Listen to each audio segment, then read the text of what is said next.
그것만 여러분은 좋아하지 영화 같은 것도 안 보고 텔레비도 안 보고 그러니까 영화도 좋아하고 TV도 좋아하는 목사가 봐서 여러분에게 다 중계를 해드릴게요. 7번 방의 선물이라는 영화가 있었습니다. 거기에는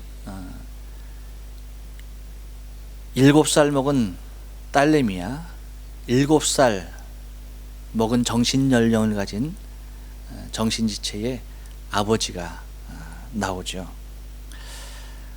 근데 이 정신지체를 가진 아버지가 억울한 일로 감옥에 들어갑니다.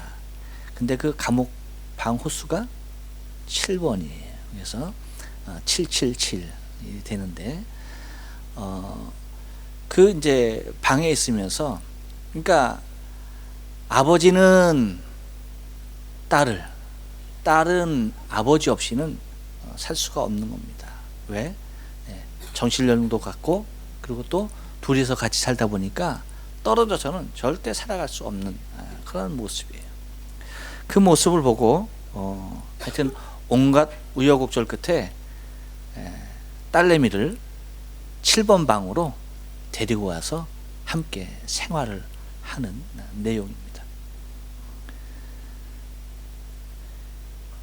그 예송이를 7번 방에다 놓고 함께 생활하는 동안 딸의 행복 그리고 아버지의 행복은 이루 말할 수가 없었던 것이죠.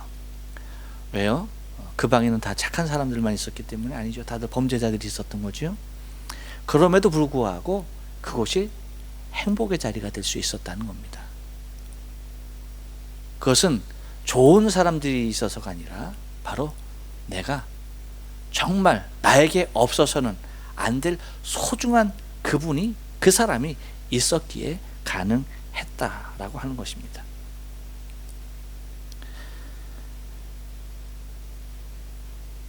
어쩌면 여러분 오늘 우리에게 주어진 본문의 내용 주기도문의 가장 마지막에 이제 해당하는 거죠. 우리가 주기도문을 약 한 2달 정도 봤나요?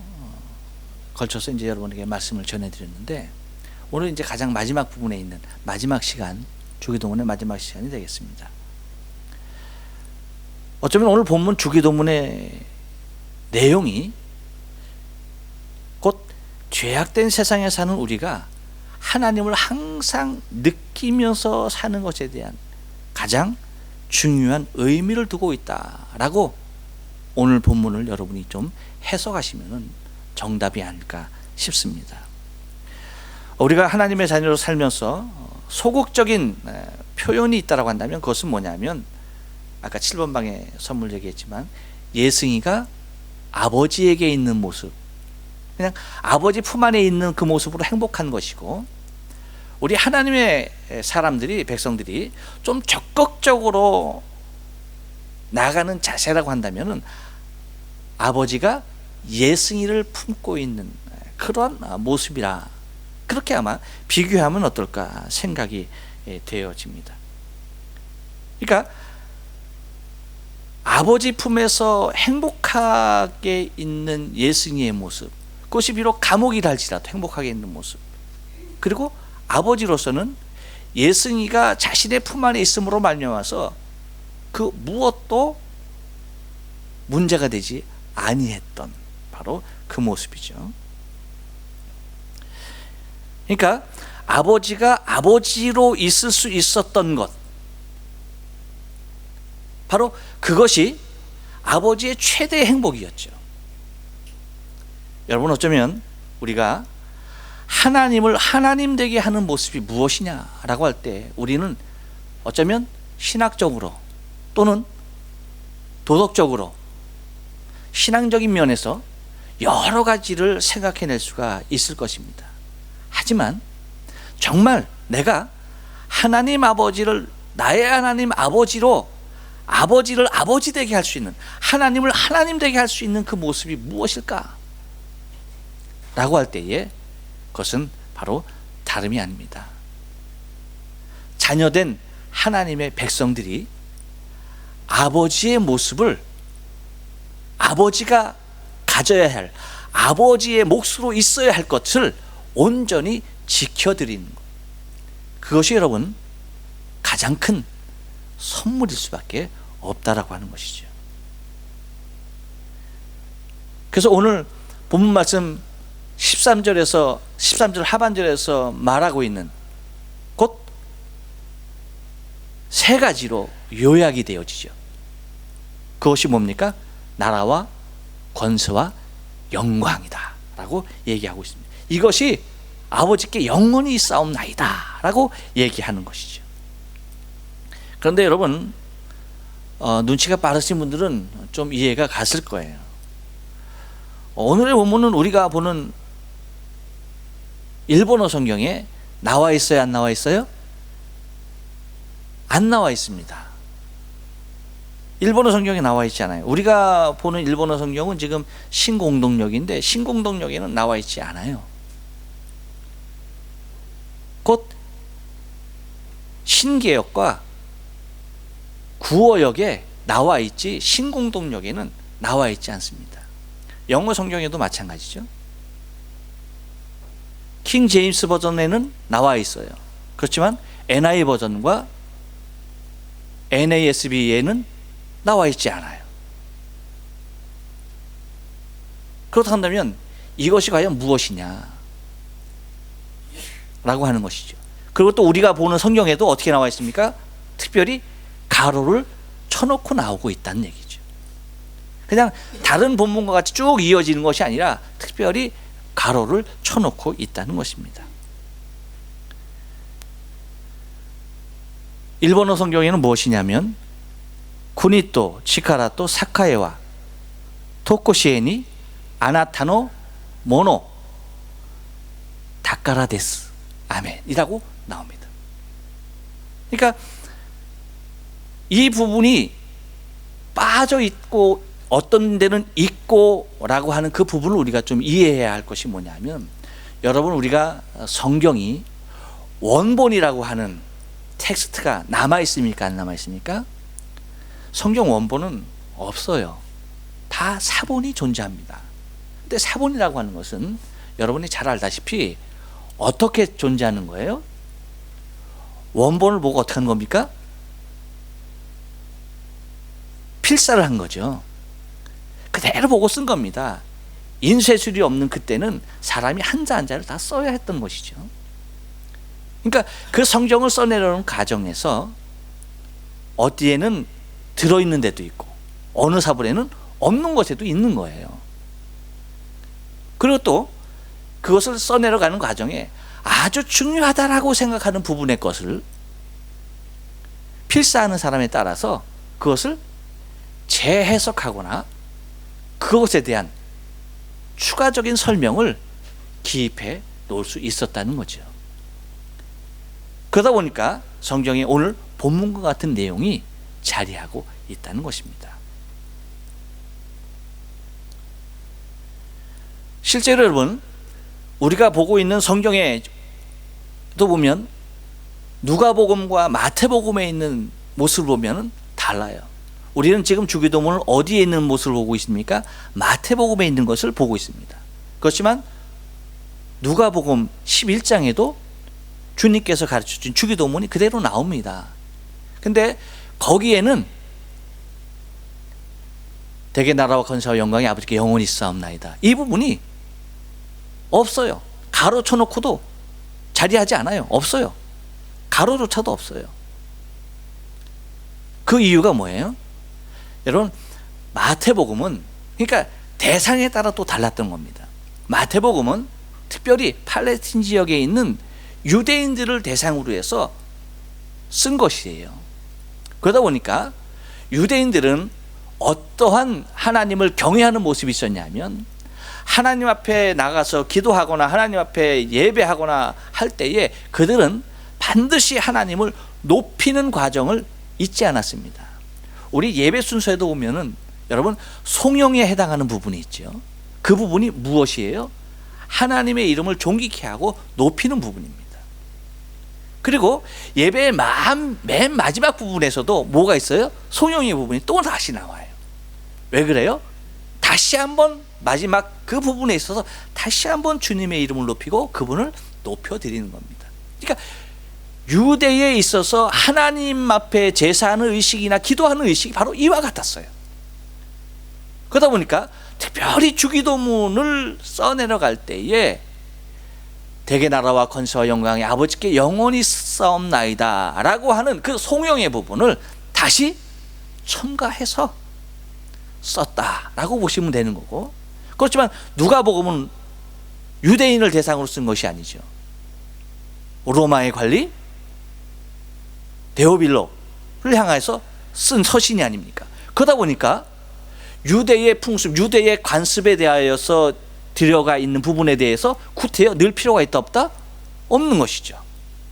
그러다 보니까 유대인에게 맞게끔 되어져 있는 마태의 복음과 로마인에게 전해져야 했던 누가복음의 모습에서 같은 주기도문이라 할지라도 다른 모습의 것을 볼 수가 있다는 것입니다. 근데 이제 여기에서 이제 우리가 그 본문에 대한 것을 우리가 좀 그렇게 이해하고 가면 되는데, 또 하나는 뭐냐면 어떤 사람은 주기도문을 외울 때 대개 나라와 권세와 영광이 아버지께 영원히 싸움나이다 아멘 하는데, 어떤 사람은 나라와 권세와 영광이 아버지께 영원히 싸움나이다 라고 하는 거예요. 이 대개의 부분에 있어서 또 이제 시비가 붙어요. 넣어야 된다, 빼야 된다. 이거 뭐 먹다 남은 무엇이도 아니고 이걸 갖다가 넣어야 되느냐 말아야 되느냐, 이것에 대한 논란이 계속 있었다는 것입니다. 그런데 우리 교회에서는 그래도 대부분 무엇을 쓰냐면 개역 한글을 아직까지 쓰고 있어요. 그렇죠? 근데 한국에서는 이미 개역 한글은 거의 이제 또 안 써요. 개역 한글을 여태까지 다 써왔지만 개역 한글을 거의 안 씁니다. 개역 개정을 씁니다.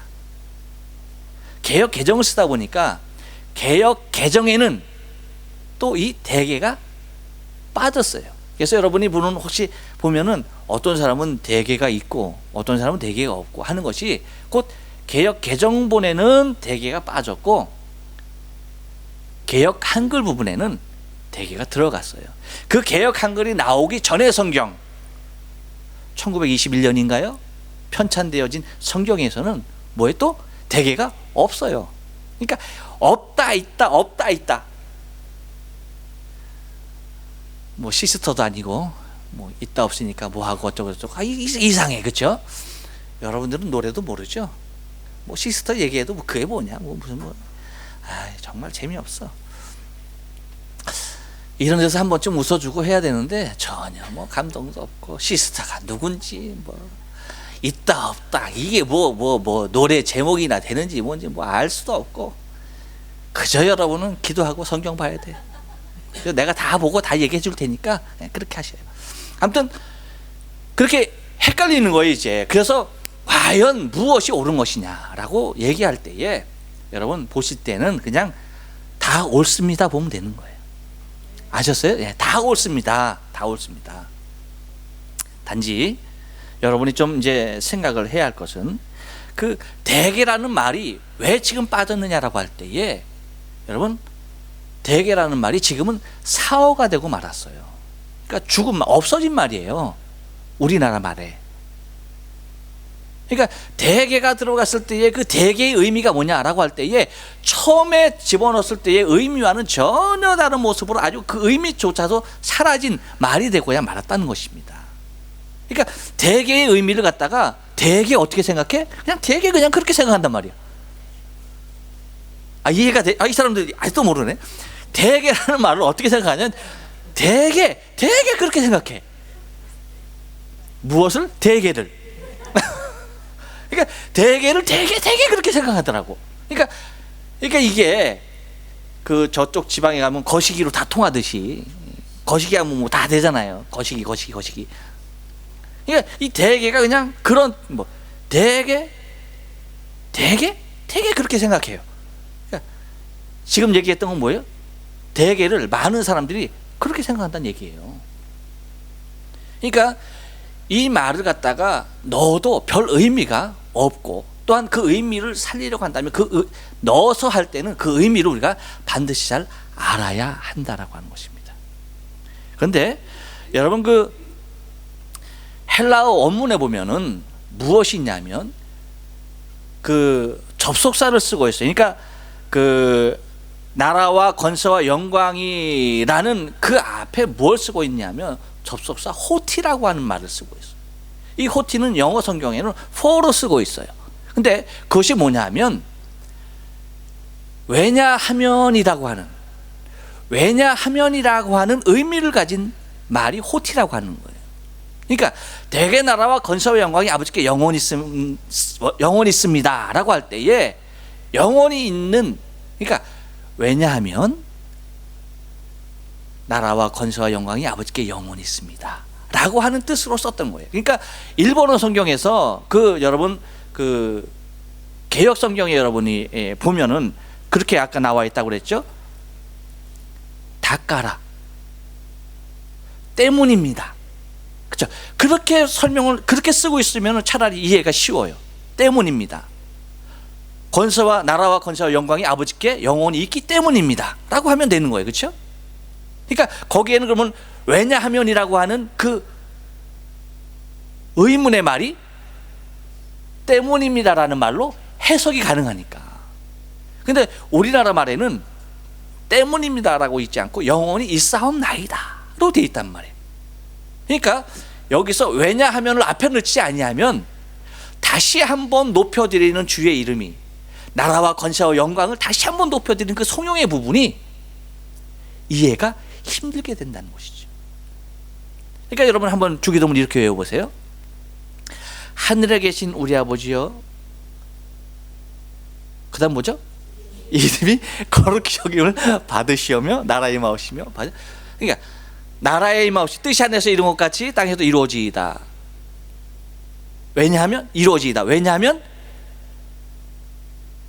나라와 권세와 영광이 아버지께 영원히 있기 때문입니다. 우리의 죄를 사하여 주옵시고 우리를 시험에 들게 말게 하옵소서. 왜냐하면 나라와 권세와 영광이 아버지께 영원히 있기 때문입니다. 바로 이와 같은 모습으로 해석이 가능하다는 거예요. 그러니까 모든 기도의 제목 부분에 다시 한번 주의 이름을 높여드리는 의미로서 송영의 부분으로 들어가 있는 부분이 바로 오늘 논란이 될 수밖에 없는, 가로를 쳐놓고 대개가 들어가느냐 마느냐, 바로 이 없던 이 부분에 대해서 우리가 이해할 수 있는 부분이라는 것입니다.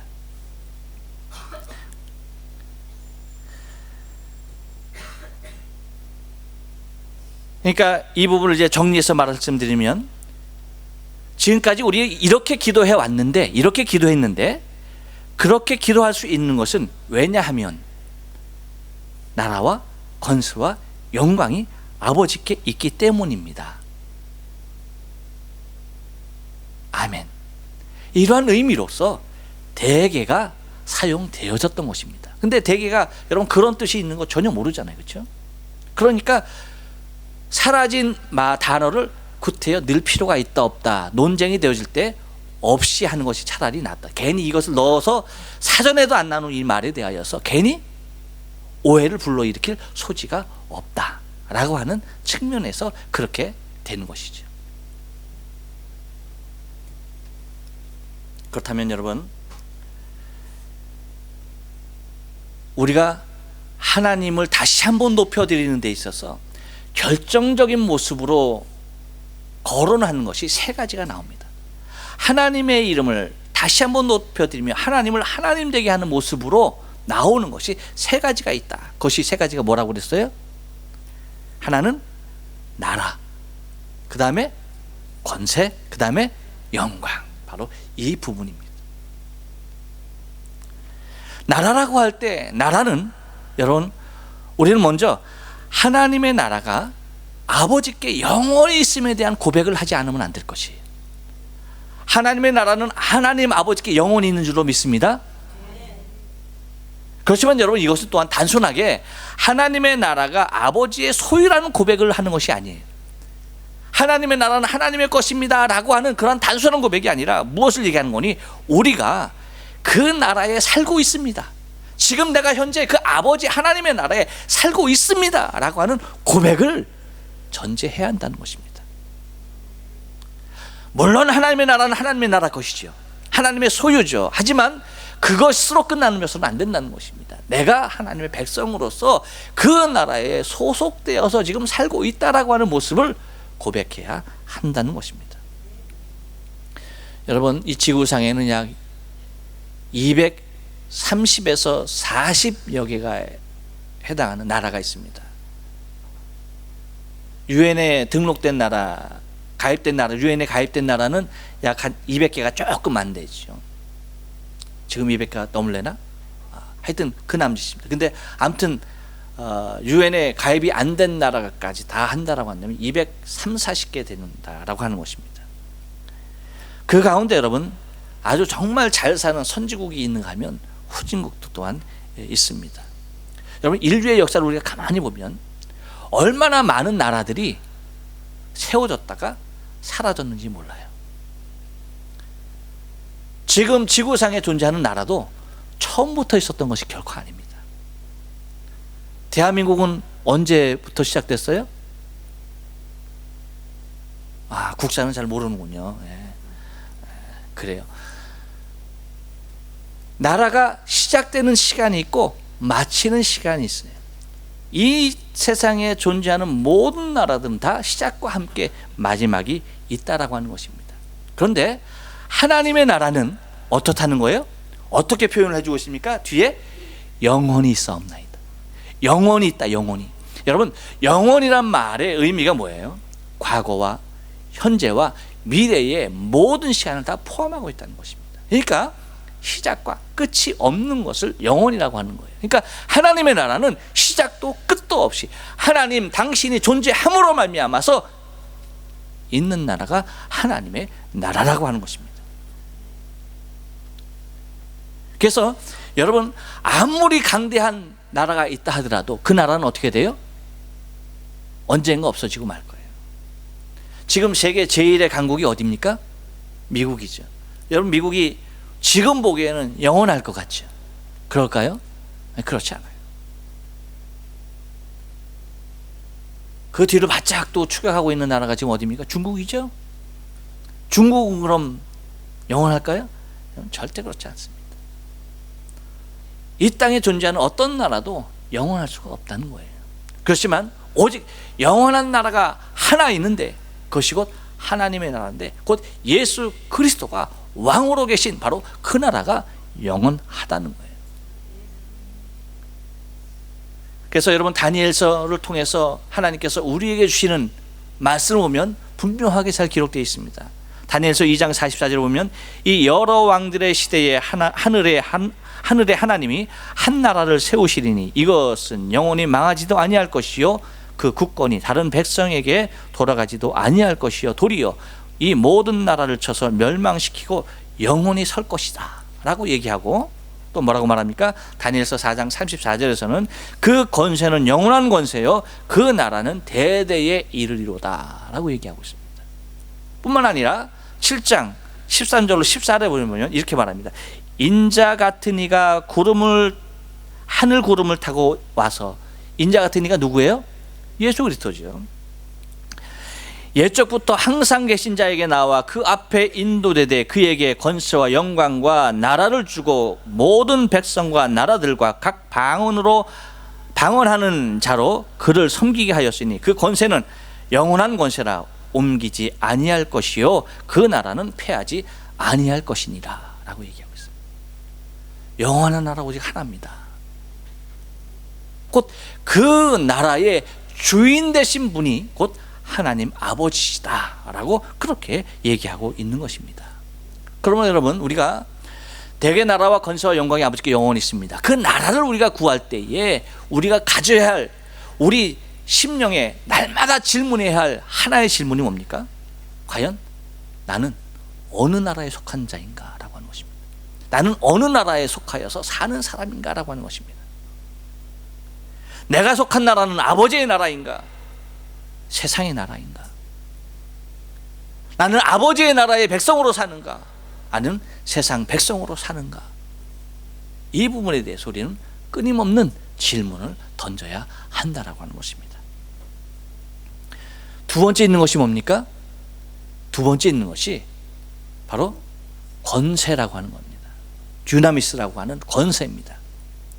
곧 파워죠. 힘입니다. 곧 이것은 무엇을 얘기하는 거니? 과연 하나님만이 기도 대상의 능력자 되신다라고 하는 것입니다. 우리의 기도의 대상은 오직 하나님 한 분이심에 대하여서 다시 한번 그의 권세를 높이면서 고백하게 되는 것이다라고 하는 거예요. 여러분, 이 세상이 어떤 힘에 의해서 움직여집니까? 많은 사람들은 그래요. 돈입니다. 그렇죠? 그렇게 보여요. 정말 그렇게 보여요. 돈이 모든 세상을 움직이는 것 같이 여러분 그렇게 보입니다. 그러니까 그렇게 말해도 그것이 틀린 말이라고 감히 말을 할 수가 없어요. 하지만 우리가 성경을 토대로 우리의 신앙의 면에서 보면 결코 돈이 세상을 움직이는 것이 아니라 권세가, 힘이 이 세상을 움직이고 있다라고 하는 것입니다. 곧 권세가 이 세상을 움직이는데 그 권세가 어디에서부터 오느냐라고 할 때에 성경은 분명히 말합니다. 권세는 어디서부터 온다고요? 하나님께로부터 옵니다. 이 세상 주관자의 모든 권세도 어디로부터 온다고요? 하나님에게로부터 옵니다. 그렇기 때문에 우리에게 말하는 것이 세상 주관자들에게 순종해야 할, 복종해야 할 이유가 뭐라고 얘기한다고요? 하나님이 주신 권세이기 때문에 순종하라라고 얘기하는 거예요. 여러분, 로마서 13장 1절에 보니까 이렇게 얘기해요. 각 사람은 위에 있는 권세들에게 복종하라. 그러니까 모든 사람들은 위에 있는 권세들에게 복종하라는 거예요. 어떤 권세? 세상의 모든 권세에 복종하라는 겁니다. 왜요? 권세는 하나님으로부터 나지 않음이 없나니 모든 것은 다 하나님께서 정하신 바라. 그러니까 여러분, 오바마 누가 세웠다는 거예요? 하나님이 세웠다는 거예요. 박근혜 누가 세웠다는 거예요? 하나님이 세웠다는 거예요. 아베 누가 세웠다는 겁니까? 하나님이 세웠다는 겁니다. 그렇기 때문에 그 말에 대하여서 그저 순복하라 라고 얘기하고 있습니다. 세상의 그 모든 권세도 어디로부터 온다? 하나님으로부터 온다는 것입니다. 그러니까 세상을 움직이는 것은 권세인데 그 권세를 내는 이들을 세우는 이가 바로 하나님의 권세라는 얘기예요. 그러니까 그것이 누구에게 있다? 아버지께 있다는 거예요. 그것이 하나님께 있습니다. 그것도 일시적으로 있는 것이 아니라 영원히 있습니다. 어느 때나 하나님 당신에게만이 권세가 있다라고 얘기하는 것입니다. 그러므로 여러분, 이러한 권세가 있으시기에 우리가 기도하는 모든 기도를 다 능히 응답하실 수가 있는 거죠. 힘이 없으면, 권세가 없으면 기도에 응답할 수 있습니까? 없습니까? 없어요.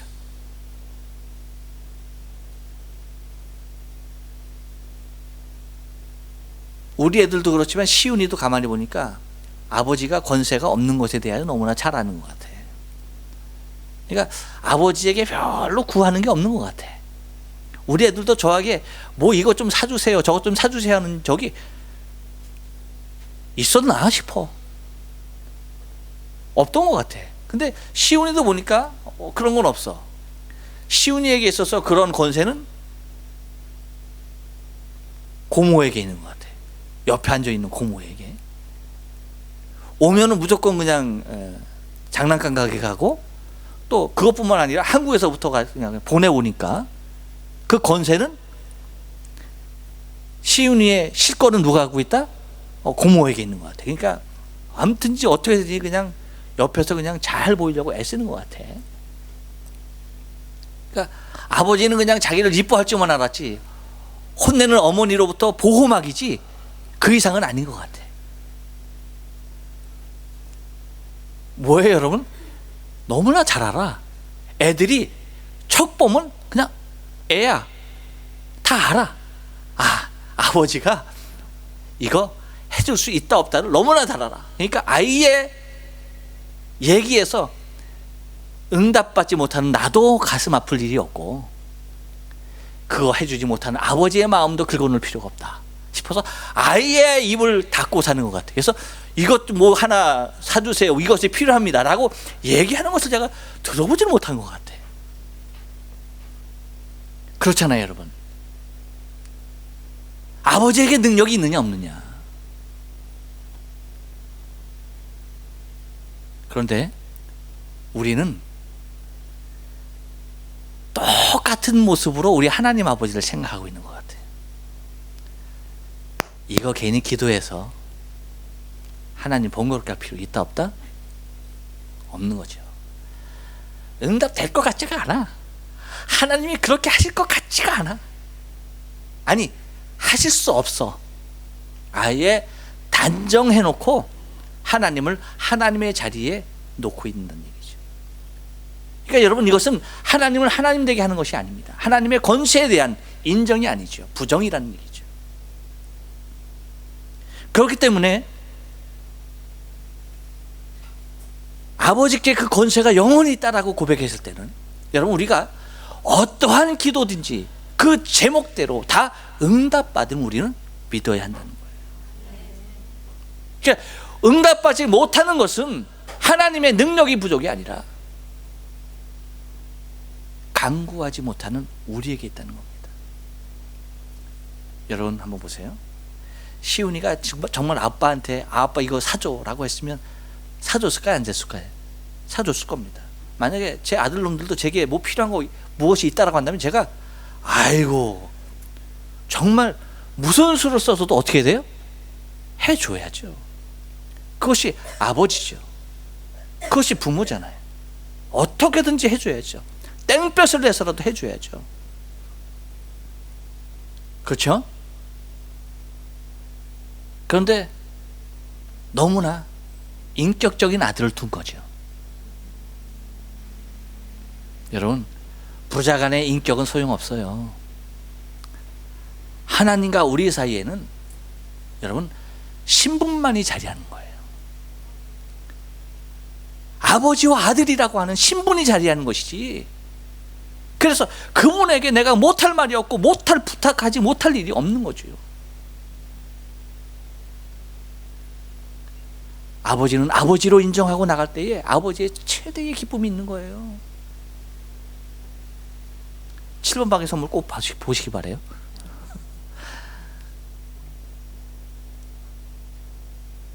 그 권세가 아버지께 있다는 겁니다. 그러나 여러분, 우리가 하나님의 그 권세를 생각할 때에 우리가 기억해야 할 것은 우리의 생명까지도 취하시는 권세가 그분에게 있음을 우리가 기억하면서 내 모든 것이 하나님의 뜻에 의하여서 그분의 권세에, 그분의 힘에 의하여서 움직여진다는 것을 전제하면서 여러분, 우리는 다시 한번 우리의 모습을 돌이켜 봐야 합니다. 무엇이에요? 내가 지금 하나님의 그 사랑의 권세로 다스림을 받고 있는가? 아니면 힘으로 뺏는 권세, 세상의 권세 가운데 내가 빠져 있는가? 다시 말하면 돈이라고 하는 물질의 그 권세 앞에 여러분 오히려 하나님의 권세까지도 부정해버리는 우리의 삶이 아닌가 생각해야 한다는 것입니다.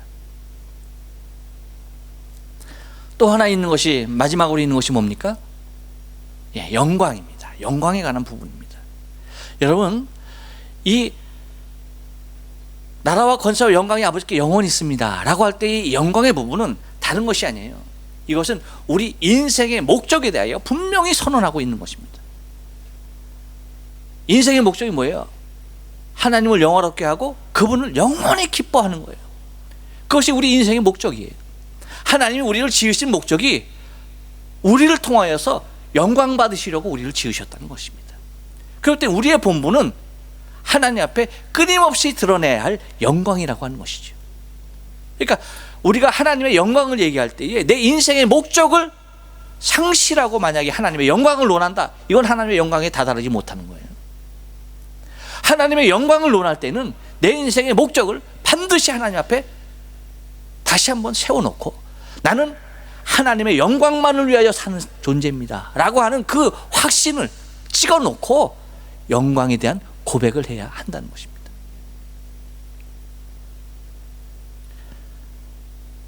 그리고 주님께서 마지막으로 가르쳐 주시는 이 기도의 목적에서도 똑같은 의미를 갖고 있는 거예요.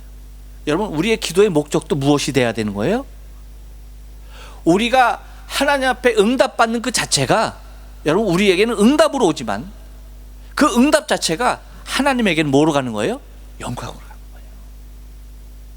그렇기 때문에 여러분, 우리가 기도할 때에 그 기도는, 우리의 기도는 하나님의 영광에 이르러야 한다는 거예요. 하나님께서 받으시는 영광, 곧 우리가 기도하는 목적이 하나님의 영광을 위해서입니다. 그래서 예수님께서 기도하신, 십자가를 앞에 두고 기도하시는 모습을 보면 하나님의 영광을 구하지 않습니까? 내 원대로 마옵시고, 내 원은 나의 영광이죠, 내 소원이죠. 하지만 이것대로 하지 마옵시고 내 원대로 마옵시고 아버지의 뜻대로 하옵소서, 아버지의 원대로 하옵소서. 이것은 뭐예요? 곧 그 기도의 응답이 하나님의 영광에 이르길 원한다는 모습입니다. 그러므로 여러분, 우리가 기도하는 것 무엇이 되는 거예요? 하나님의 엄청난 영광이 되는 거예요. 그런데 문제는 뭐냐?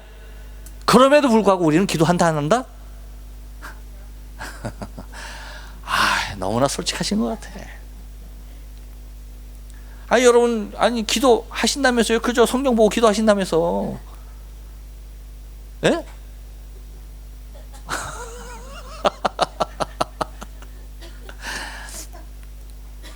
김용리 집사님만. 여러분, 인정하십니까? 가짠탑니다. 그래요, 여러분. 우리가 하나님의 영광을 위하여 사는 부분이 따로 딱 떨어져서 있는 것이 아니에요. 하나님의 영광을 구하며 사는 것이, 여러분, 이렇게 동떨어진 세계에 동떨어져 있는 것이 아니라는 얘기입니다. 우리의 삶의 현장 가운데, 우리의 신앙의 모습 가운데 하나님의 영광의 부분이 함께 포함되어져 있다는 것을 잊지 말아야 돼요. 그런데 우리는 하나님의 영광을 구할 때 특별히 다른 어떤 특별한 무엇인가를 해야 한다고 생각을 합니다. 아주 잘못된 생각이죠. 아주 특별한 것이 아니라 아주 평범한 것을 통하여서 하나님은 영광을 받으신다는 거예요. 그러면 여러분, 우리는 아주 특별한 것에 대하여서 신경 쓰지 말고 내 일상의 평범한 삶에 대하여서 더 신경을 써야 한다는 거예요.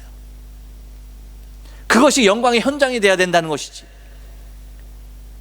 내가 무엇을 이루었기에 하나님이 받으시는 영광이 아니라 내 삶을 통하여서 고백되어지는 하나의 고백이라 할지라도 그것이 뭡니까? 하나님께 영광이 되는 거예요.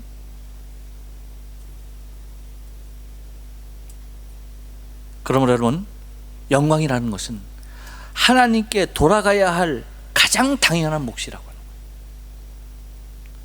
하나님께 돌아가야 할 가장 당연한 몫을 우리는 가장 당연하게 드려야 한다는 것입니다. 그런데 우리는 너무나 당연하게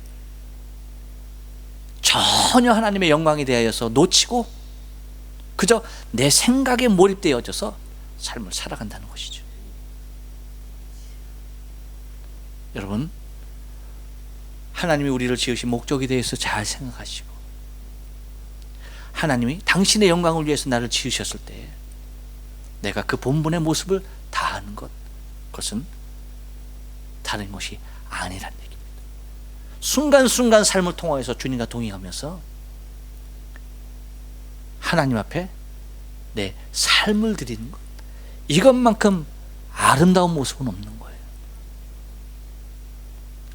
예승이 아빠가 감옥에서 7번 방에서 예승이가 무엇을 해주는 것을 통해서 기뻐했습니까? 영화 보시라니까, 나만 보면 안 된다니까. 아니에요. 아버지와 함께 생활하는 그 모습으로 아버지는 기뻤습니다. 다였어요. 그것이 다였어요. 똑같습니다, 여러분. 하나님이 우리를 통하여 받으시는 영광도 내가 무엇을 하였기 때문에 하나님이 받으시는 것이 아니라 내가 그분 앞에 삶을, 그분과 함께하는 삶을 통하여서 하나님은 영광 받으신다는 거예요. 그러므로 우리는 한 번 더 물어야 합니다.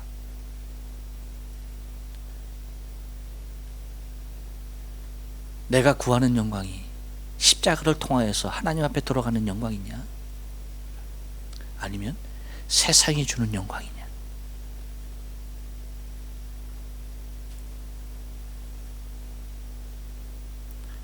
저 여러분의 신앙의 삶 가운데 주기도문을 통하여서, 다시 한번 주기도문 송영을 통하여서 아버지의 이름을 높이는 그 모습을 통하여서 우리는 인생의 시작과 끝이, 전체의 우리의 인생의 삶은 오직 주의 영광, 주의 이름을 높이는 모습의 삶을 살아야 한다는 것입니다.